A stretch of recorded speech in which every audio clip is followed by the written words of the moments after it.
এই যে আমরা আপাকে দেখতে পাচ্ছেন, আমি আপাকে দেখার জন্য আসছিলাম। দীর্ঘ লড়াই সংগ্রামে 18 বছর আপা আমাদেরকে খুব জ্বালাইছে।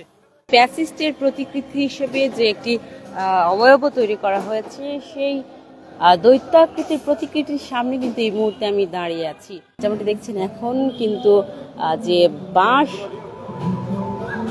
বাঁশ পেপার এবং বিভিন্ন জিনিস দিয়ে কিন্তু তৈরি করা হচ্ছে এই প্রতিকৃতিটি, এবং যারা শিল্পীরা রয়েছেন তারা কিন্তু বেশ তরজোর অবস্থাতেই এখনো আছেন।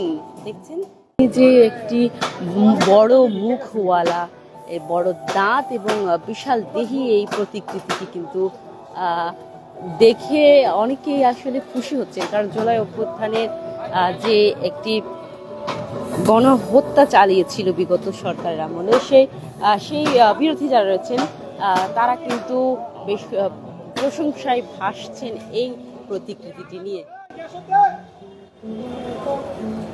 দেখছেন বিশাল দিয়ে এই প্রতিকৃতিটি কিন্তু প্রস্তুত করা হচ্ছে, এবং এই মুহূর্তে কিন্তু এইটার যে দাঁতের যে অংশটুকু, সেখানে কিন্তু বাকি আছে কাজ এখনো পর্যন্ত।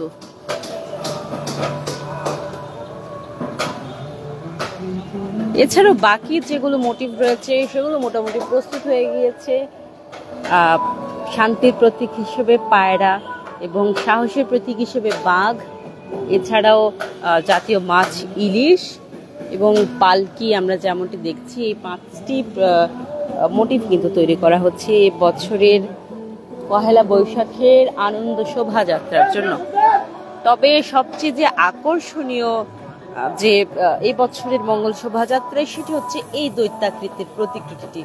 সবাই এটির দিকে তাকিয়ে আছে, এবং চারুকলা অনুষদে আসলে অনেকে আসছেন শুধুমাত্র এটি দেখার জন্য। অনেকে এটির সাথে ছবি তুলছেন, ছবি তুলে যাচ্ছেন, কারণ সবাইকে আসলে আকৃষ্ট করছে এই দৈত্যাকৃতির প্রতিকৃতিটি।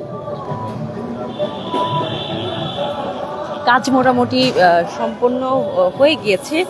দাঁতের অংশটুকু এবং যে বড় কান এবং শিংয়ের যে জায়গাগুলো, সেগুলো একটু কিছু পরিমাণে বাকি আছে। তবে মোটামুটি আমরা যেমনটি দেখছি কাজ শেষ হওয়ার পথে, অর্থাৎ 12 তারিখের মধ্যে আসলে পুরোপুরি সমাপ্ত হয়ে যাবে এই চারুকলা অনুষদের এই যে বর্ষবরণের এই প্রস্তুতির 12 তারিখের মধ্যে শেষ হয়ে যাবে বলে জানিয়েছেন কর্তৃপক্ষ। এই রাক্ষসী এই যে প্রতিকৃতিটি দেখতে কিন্তু নানান জায়গা থেকে ছুটে আসছেন অনেকে, এবং এটিকে আসলে বলা হচ্ছিল পহেলা বৈশাখের যে চমক বলে কিন্তু বলা হচ্ছিল, যেটি প্রথমে কিন্তু সিক্রেট রাখা হয়েছিল, এবং আরও কিছু জুলাই অভ্যুত্থানের কিছু চেতনাকে সাথে নিয়ে কিন্তু তৈরি করা হচ্ছে। আমি ঢাকা ইউনিভার্সিটি স্টুডেন্ট।